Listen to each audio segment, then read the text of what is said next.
La Russie a gagné la guerre des sanctions.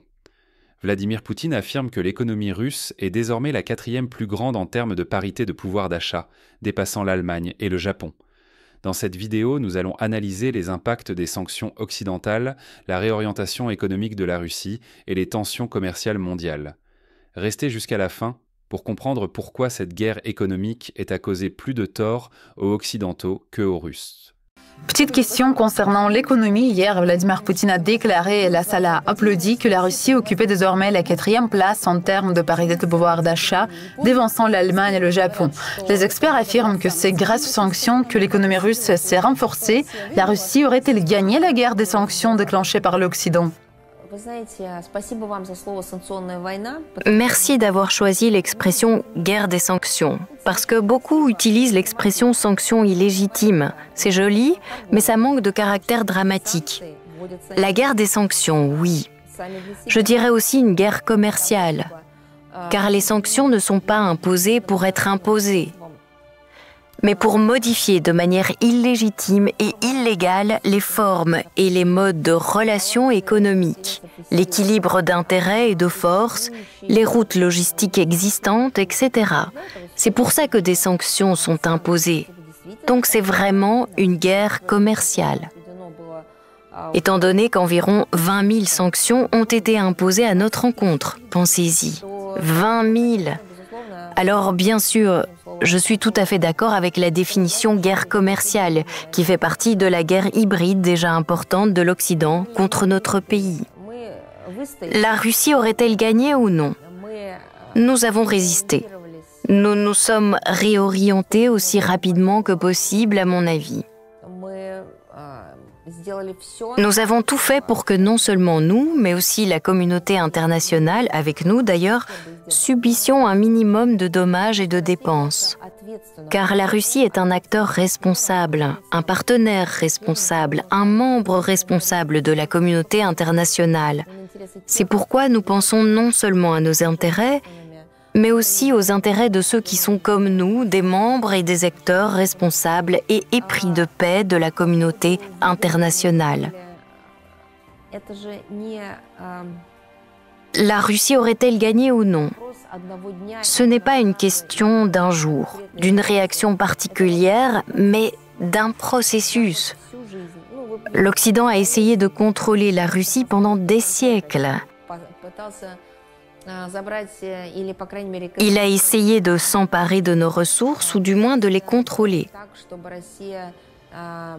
Il a essayé de faire en sorte que la Russie ne suive pas sa propre voie, de la détourner complètement de son chemin.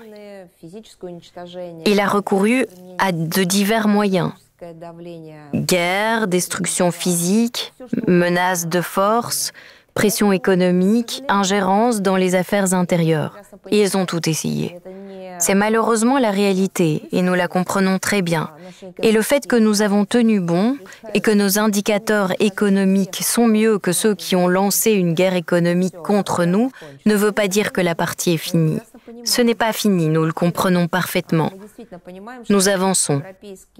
Nous comprenons vraiment que l'Union européenne et l'Occident ne peuvent être considérés comme des partenaires fiables. Non seulement envers la Russie, mais aussi envers les autres pays. Ils ont perdu le droit de se qualifier de partenaires fiables. Ce sont des voleurs, des tricheurs, des menteurs, des hypocrites. Ils se sont dégradés, d'après ce que nous voyons. Nous l'avons réalisé auparavant, mais nous avons essayé d'utiliser toutes les possibilités pour empêcher la situation d'évoluer selon le pire des scénarios.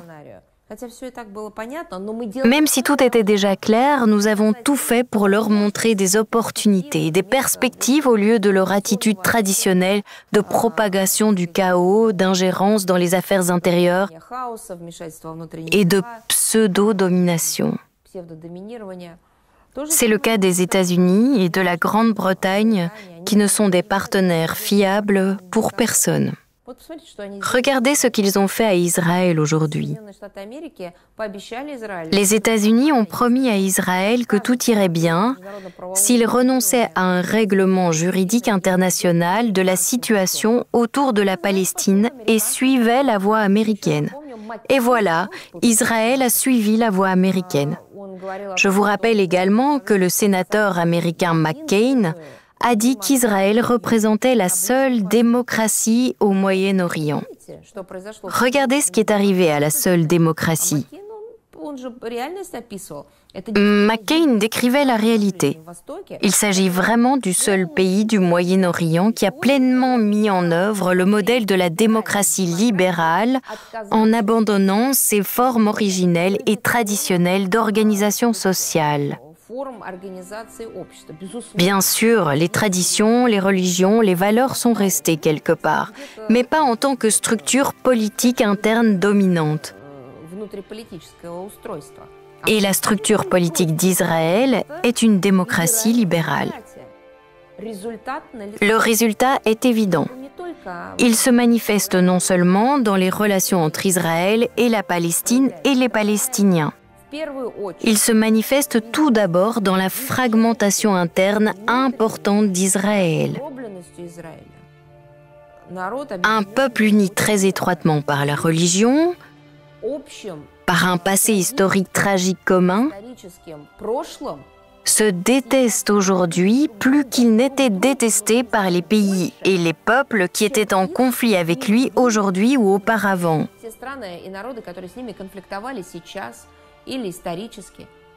Comment cela est-il possible?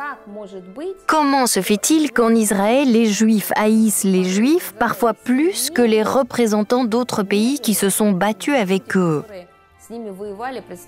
Mais c'est la réalité qui résulte de la démocratie libérale. En dépit des nombreuses sanctions imposées par l'Occident, la Russie a su adapter son économie et maintenir sa croissance. En dépassant des puissances comme l'Allemagne et le Japon en termes de parité de pouvoir d'achat, elle démontre une résilience qui surprend de nombreux analystes. Toutefois, cette situation ne signifie pas la fin des défis économiques pour Moscou, car la pression internationale et les transformations géopolitiques continueront d'évoluer. Loin d'être une simple réaction aux sanctions, la réorientation économique de la Russie marque un changement plus profond dans les relations internationales. De nouveaux partenariats commerciaux ont émergé, notamment avec la Chine, l'Inde et d'autres nations prêtes à collaborer en dehors de l'influence occidentale. Cette nouvelle dynamique reconfigure l'ordre économique mondial et pose la question du rôle futur de l'Europe et des États-Unis face à cette transformation.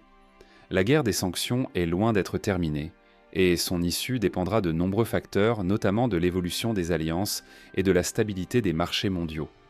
Une chose est certaine, la Russie a prouvé qu'elle pouvait résister à une pression économique extrême et poursuivre son développement malgré les obstacles. Reste à voir si cette stratégie portera ses fruits à long terme et si d'autres pays suivront cette voie pour contourner l'hégémonie économique occidentale.